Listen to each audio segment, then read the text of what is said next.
কিন্তু আমার পরে এসে 2টার দিকে এসে তারা আগে কাজ করে বাড়াই গেল। এই 1 নাম্বার।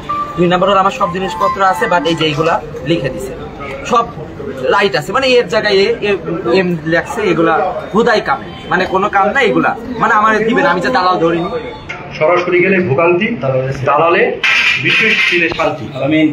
তাহলে এই যে বিশেষ সিলে যে শান্তি, বিশেষ চিহ্নতে যে শান্তি পান, এখন এই চিহ্নটা দ্বারা আপনারা কি বুঝিয়েছেন এটি আমরা জানতে চাচ্ছি। যেহেতু এটা আমাদের অফিসিয়াল কোনো নেসেসিটি না, এই চিহ্নটা এখানে থাকাটাই সন্দেহজনক, এবং সেটা অবশ্যই এখানে কোনো ধরনের ইল মোটিভ আছে।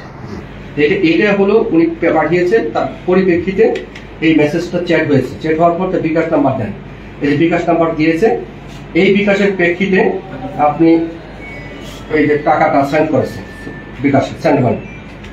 এই 2টা পাসপোর্টের জন্য কত টাকা এখানে দিয়েছেন? 2400। হ্যাঁ, 2400 টাকা দিয়েছে। এখন সরাসরি যে টাকাটা নেয়, টাকাটা তো আপনাদের নেওয়ার কোনো বিধিবিধান নাই, কারণ সবকিছুই অনলাইনে যায় টাকাটা, অথবা ব্যাংকে যায় ম্যানুয়ালি বা অনলাইনে যেভাবে যে টাকাটা দেওয়া হয়, ম্যানুয়ালি কোনো টাকা নেওয়ার সিস্টেম নেই। কিন্তু এই টাকাটা বিকাশে নিয়েছে, এবং বিকাশে যে আপনাদের টাকা নেয় এরকম তথ্যপত্র আমাদের অফিসার উনি যাচাই বাছাই করে দেখেছেন, তার বিকাশে হিউজ অ্যামাউন্টের লেনদেন হয়। এটা যদি প্রুফ হয় সেক্ষেত্রে আমরা তার বিরুদ্ধে ডিপার্টমেন্টাল প্রসিডিউর